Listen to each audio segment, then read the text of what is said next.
and welcome to What is the Strat? I am your host, Evie/cutenoob, and today I have a very special guest. Her name is EmuhLeet's. Hello, Emily. Hi, Evie. How are you?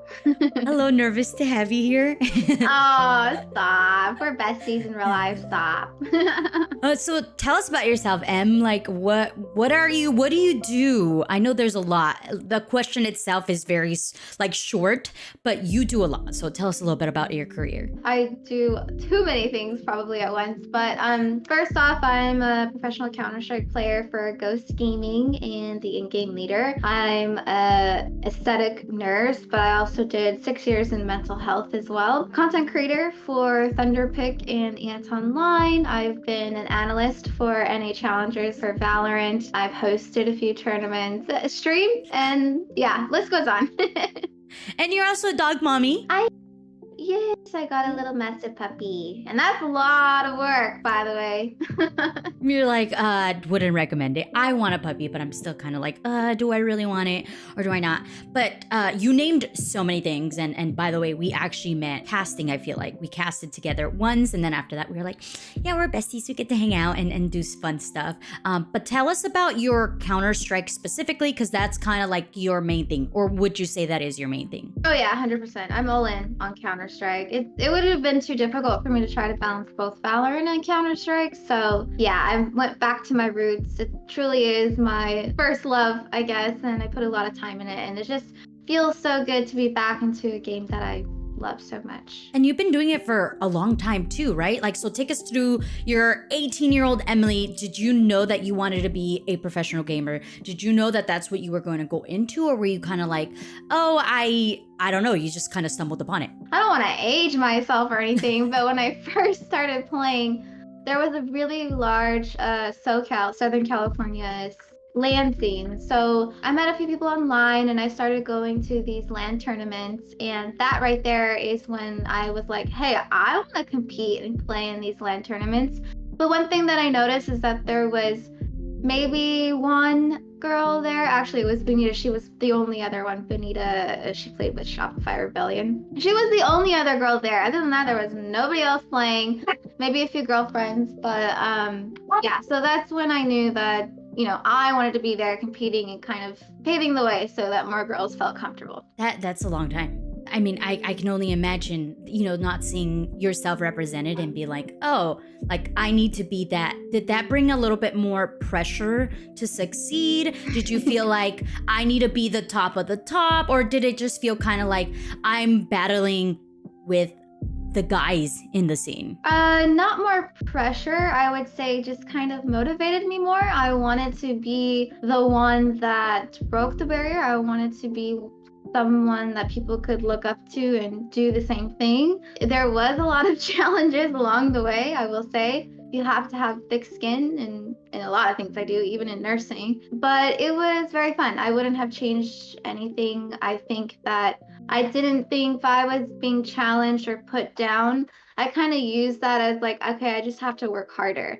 And if there was a day where I didn't play my best or whatever, it stuck out like a sore thumb. That gave people an opportunity to talk bad about it. So I just knew that I had to put in extra work into being one of the best. Yeah, and how did you kind of handle that? I kind of want to dive into the details of you being like, okay, there was some challenges. Is there some challenges that you can share with us that you were like, okay, this is something common that someone else may struggle with, or common that we might see nowadays? Because I know that times maybe shifted a little bit more, but like maybe there's a specific one that you're like, this one really dictated that I wanted to hunker down and make it to the top. Yeah, there was so many moments of my career where that happened. I even won a world championship and there was still people talking bad about me and my team. So it's like there really is no way to satisfy everybody, and that's one of the things that I learned. You can't please everybody and you can't be friends with everybody, and that's totally fine. I am okay with that. And I think one of the things when I first started playing, this is a story that I always tell, is I was playing in an online matchmake server. I didn't know anybody. I joined it. I have a very high-pitched voice, so I stuck out. You know, I was definitely different from everybody else. And all these guys were just talking bad about me, and they're like, "You suck. You should leave the server." And then eventually I got kicked because you could kick people in servers back That's then. so terrible. So I remember I started to cry, and I went to my brother and I was like, "They came to me and they kicked me from the server." And because I'm a girl, and he was like, "Are you sure they kicked you because you were a girl, or did they kick you because you were bad at the game?" And so that point of view made me realize, okay, you know what? Yeah, I'm gonna give them a run for their money. So I remembered the server IP for a few months. I kind of trained a bit better on my aim and everything. I mean, we were noobs back then. But then I went back and I joined the server. People recognized me. I'm sure there wasn't many girls that joined. And I just remember I was clutching and top fragging, and everybody was like, "Oh, she's so good." And then one of the guys even ended up apologizing to me. So that for me was a really big breaking point. And I can't believe I cried over a game, but I did. I mean, I cry over games all the time, and I'm not even competing at the highest level, so that's okay. But I cry because the stories are good. Okay, fair. But in Valorant, I just get rage. I'm just like, I hate everyone. Okay, so you played in a game and you were like, I really like this. I need to train. I need to get better. Is that also when you were like, I also love your puppies. That's okay. Your puppies can tell me their story as well. But no, I love it. I think it adds personality. Let's go down the path. Okay, you played, you went through it, and then were you like, okay, I'm gonna play in this competitively, or were there side things that were like, okay, maybe I want to go to school? Like, did you stick to this A to B, or what was the destination? Like, I want to know the details of the routes you took and all that fun jazz. I never played Counter-Strike or really played a competitive game for fun. I know it's a video game, but I never did. I was always very competitive. I used to play soccer and competitive dance. So I know, right? I love that. It was ballet, and I don't know how I did it because I was terrible. Anyways, I was very, very competitive. So yes, gaming's supposed to be fun, but for me, I wanted to be really good at it. So, I kept going to college. I graduated medical school.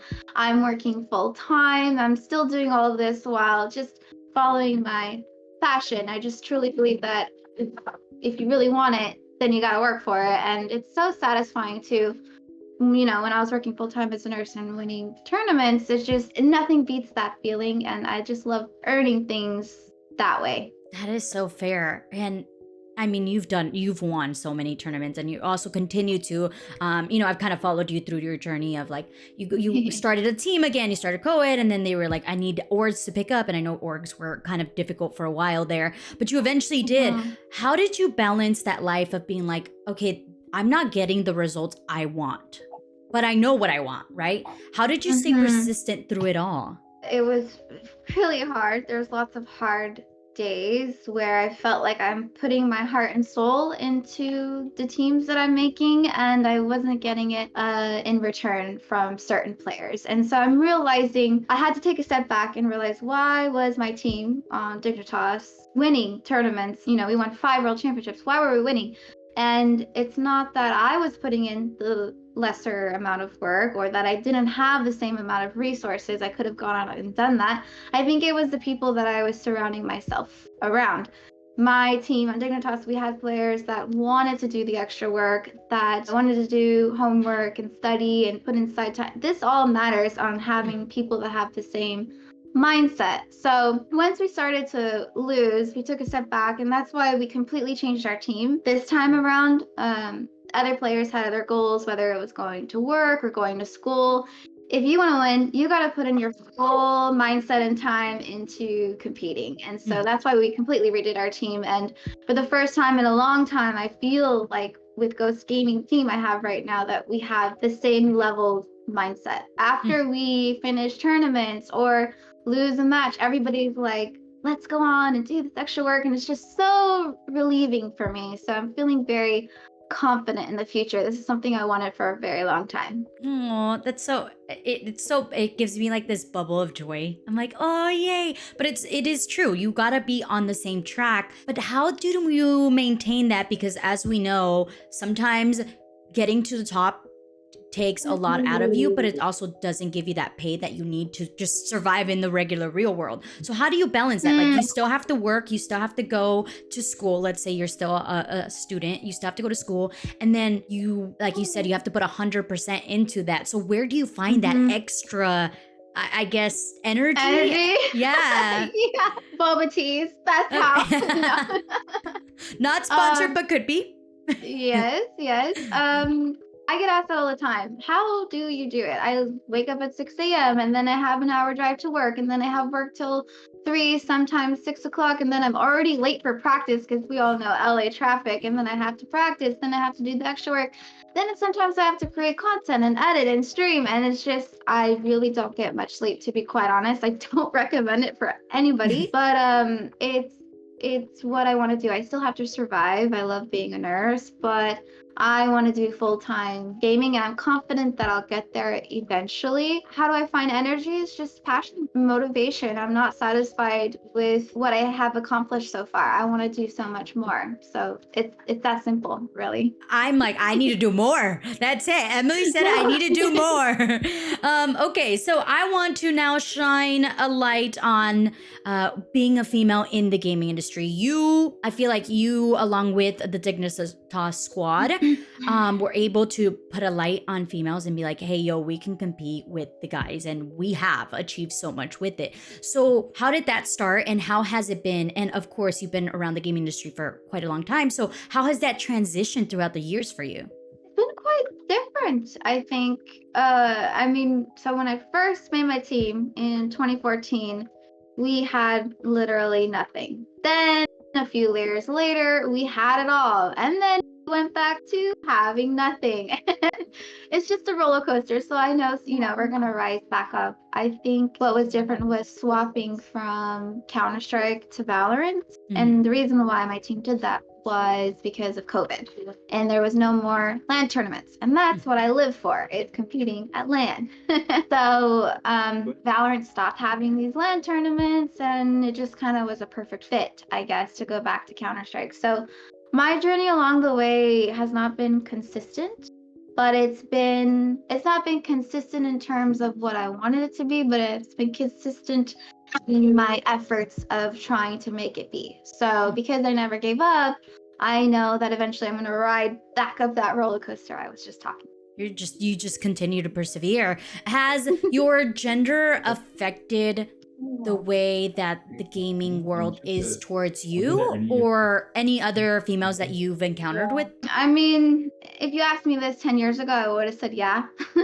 But nowadays, I just feel like a lot more people are more accepting. We're actually having a lot more professional players and large streamers speak out of their support of female gamers, which is what I've been saying we need, because they have such a big following. And if they support us, then their following will support us as well. I mean, let's be honest. If some of us, I know we've all experienced this, if we go into a random ranked or pug game, there's always going to be one person that is just ruining our game because they don't know how to talk to girls, or they just want to be a bully. But I mean, the amount of times that's changed has been a lot. It's a lot different. I even have people that will back me up and tell that guy, hey, you're being a weirdo. And that never would have happened. So I think we're not quite where we want to be yet, but we're definitely on the way. And I just don't think that my gender is affecting the path that I want to take at the moment. No. I want to kind of just make sure that maybe, someone who's trying to go professional, they kind of get an understanding, or maybe just see some red flags that are in the industry, right? What are some red flags that you encountered throughout your path that you were like, oh, I wish I would have known this before, or, oh, if someone does this, definitely do not work with them. You don't have to name drop if you don't want to, but if there's, I'm always here for the tea, but if you don't want to name drop, but there is red flags, right? Like I'm sure you've encountered many, but give me some. Thank God that I had, Ghost Gaming One has been incredibly amazing to work with. I think that they remind me a lot of Dignitas in terms of they're very transparent. They feel like a family, not like a corporate, super businessy type of thing. So I think a red flag for me is, first of all, it's esports. for gaming, if people are trying to be so like extra corporate professional, I've learned that a lot of these people are not from our world. Wait for my book when I retire. I'm gonna do some name drops. Ooh, yeah, and we're getting a book, girl. You know I love books. I don't know if you see my background. These are all my books. I will know read you that. do. First I'm part of one your to book buy club. it. I think red flags are, you know, when there's an org trying to take advantage of you. For example, a prize pool, contracts. Let's talk about contracts, okay? Always get second, third opinion before signing a contract. Always get a lawyer. Just spend that money. It's so worth it, so you don't get locked in a really terrible contract that's not beneficial for you at all. So we'll just say that. I can go on, Okay. but red flag is them trying to sign a contract without you signing it. Take your time. Fair. Shout out to one of our mutual friends now, Bree. Love Bree. Bree. Yeah. Love Bree. Yeah. She's amazing. Well, you guys will eventually meet Bree. She'll be on the podcast, so you will get to see for yourselves the type of amazing human being they are. I love her so much. All right, let's talk about the current era, right? We're in a weird phase right now where it's like there's still esports, but esports isn't as big as it was, let's say, a year ago. Or at least for me, it seems, as a caster, as a host, events have dwindled quite a bit. What do you think about it? What's gonna happen? Any things that you hope will happen? Yeah, lots of gaming companies had a bunch of layoffs. Thousands of people lost their jobs, and lack of org support at the moment. There's a lot of reasons why, and tournament organizers is not as many as there used to be. I think in terms of esports thrived from the community always in the beginning. So I think that's what's going to happen again, is we're going to have a community ran event supported by the community. That's what esports is. In terms of the lack of organization support, I think that a lot of orgs did bad spending financial decisions. So I think we're gonna have to take a step back and realize the right things that needs to be placed in. And once they realize that, then they'll probably invest back into esports more. There was a point where we had over 20 orgs in Valorant. I mean, it was amazing. So I think we'll get there again once orgs realize the proper way to manage their money. I think a lot of people made a lot of money really fast, and it just totally crashed and burned. So those are two things I think will happen with gaming. I think it's going to get back to the community ran thing. Orgs and companies will see how valuable that community engagement is, I guess. And so it will kind of just build off of that. It kind of is in Counter-Strike. I think Valorant is really, really lacking LAN events, I think, right? There's not really that many. Not that I can think of, yeah. No. Probably maybe 2, 3 at the most. I think a CLG was the only one putting together some sort of events as of recently. Online? No, they had a couple LANs. I think like 1 or 2, and then I think NRG had one, but it was more like a streamer face-off. I think was the one that I can pop recently, but yeah. For gaming jobs, I mean, a lot of people are just leaving the industry. So that's really sad. It's so incredibly competitive. You know, we've talked about this so many times.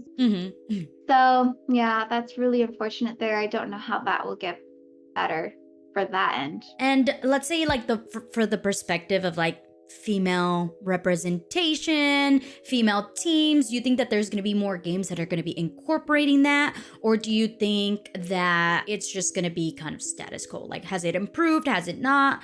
What is your take on that? I think personally, Counter-Strike really paved the way for that. Riot has game changers. I think they even announced League of Legends game changers. Don't quote me, but fact check me. Let me know.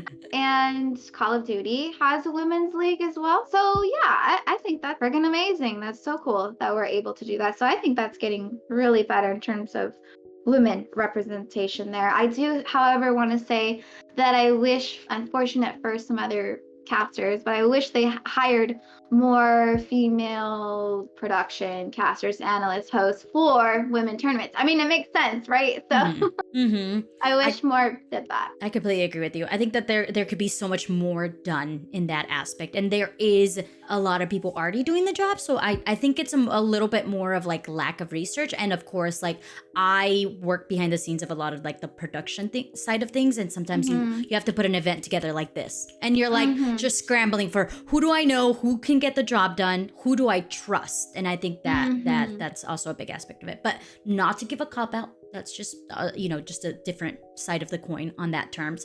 And what do you feel like you're actively doing for the community to be that representation, also to pave that way for other women in the gaming industry? I think I'm trying to do more vlogging and behind the scenes so people can see that you can still work or go to school and follow your passion to support it, because a lot of people give up their passion just to do that. So I'm trying to share, like, don't go crazy like me and never sleep, but there's a balance of what you can do to follow your passion. Behind the scenes, I have an announcement coming up, working up with a college to do some sort of programs for college. I think colleges could be a good way to create pathways into what a game design, hosting, content, everything in terms of the gaming industry. So I'm doing that behind the scenes. Stay tuned for that.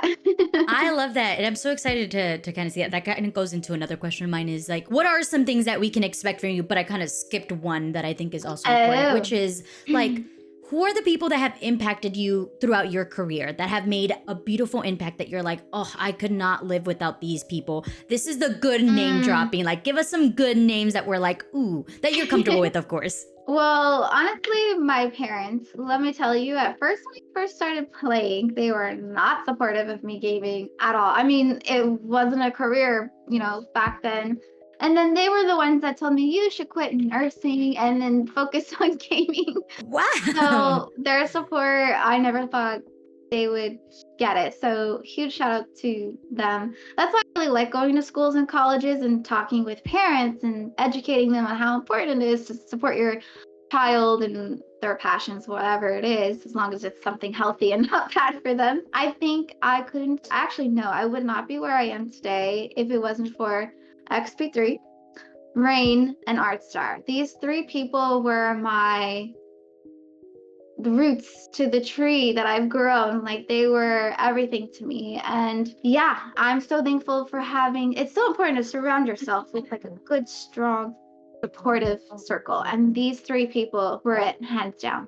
Yeah. Oh, I love that. And I love also that you mentioned like your parents not being supportive, because I think that's a really common in the gaming industry. For some reason, I don't know who made up this thing where it's like gaming is bad. Like, I think that for a lot of introverts, gaming is beautiful. Like, it makes you come out of your shell and you get to have conversations with people that you probably would have never had a conversation with if you were not in a setting where you were almost like pressure to like I'm thinking like Valorant, like you have to communicate, and then you kind of come out of your shell and have that conversation. But I'm sure other games do that too. But how was it because you were winning that your parents were like, oh, just go full into gaming, or was it because they saw how much passion you had for it? Probably a mixture of both. I mean, they knew that I was skipping school sometimes in high school. That's probably why they didn't support it. I was skipping school and I'd go home and just play.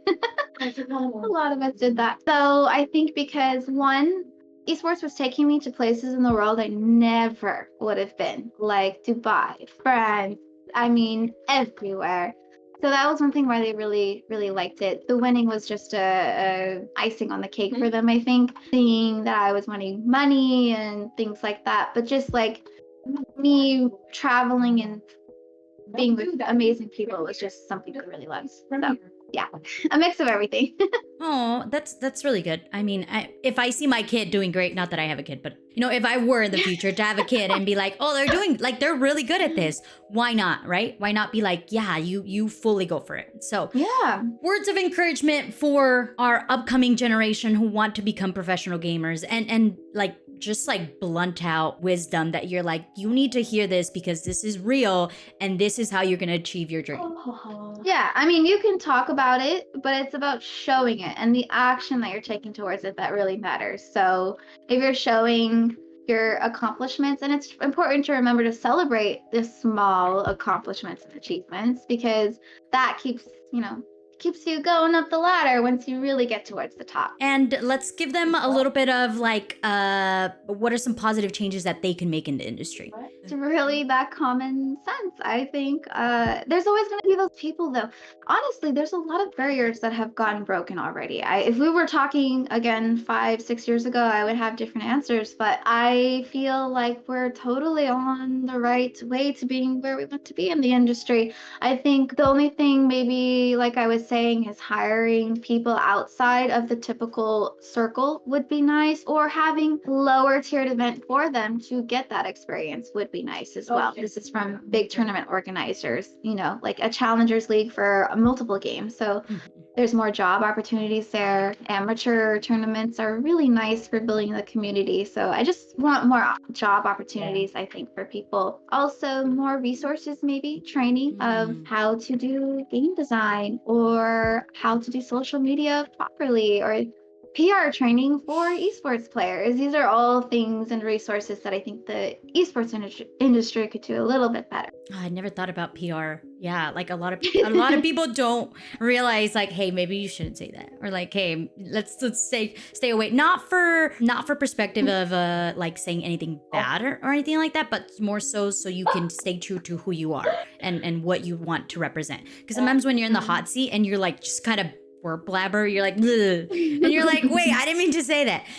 But yeah, as a host, I would love to have that. And let's talk about, you already gave us a little bit of a glimpse of what you have coming up in the future, which was working with colleges, but what is something else that we can support you in? Well, just my team competing, just being there in chat and saying, go team go, or whatever. Just the smallest amount of effort to support truly means the world, I think. And just like small engagements on social media goes a long way, because that shows brands that they can invest into us. So lots of people like to lurk, but I think supporting in those small little ways of just a click of your mouse would really mean the world to me and so many other creators out there, I think. 1000% agree. And what are some upcoming projects that we can keep an eye on? I mean, maybe what's the next match your team's going to be playing in? ESL Impact Season 7 starts end of February, so soon. That's a huge tournament of the year, so that's where you can watch us and support Ghost Gaming. And also we're going to be competing in our first LAN tournament as a team. It's in Vegas. I'm so excited. It's called Philadelphia. It's a $10,000 tournament, so support us there as well. It's a mixed event. Is that going to be at Level Up? Yes. Oh my gosh. Okay, I think I'm going to be volunteering because my buddy, he's the one that puts it together. So it's like, you need extra hands? I will go be extra hands. Just make sure that I have a place to stay so I don't have to pay. Oh my God. So I'll see you there. I'll vlog you. I'll make sure I take lots of good shots for you. And I'll be there in person, so I'll make a cute little sign for you. I'm so excited. All right, throw us your @s where we can follow you, where you want us to follow. Obviously, your gaming, your team as well. So okay, @EmuhLeet's, EmuhLeet on everything. On Twitch, Twitter, Instagram, TikTok, and YouTube. Yeah, it's on everything. Follow me there. Ghost Gaming, also, they were out of esports for years and they just came back to support women Counter-Strike. So go support Ghost Gaming as well. Awesome. Well, I hope you have enjoyed this episode. I hope you found some sort of strats in here. If not, don't worry. We're going to have more episodes. And me and Emily, we thank you. Have a good day.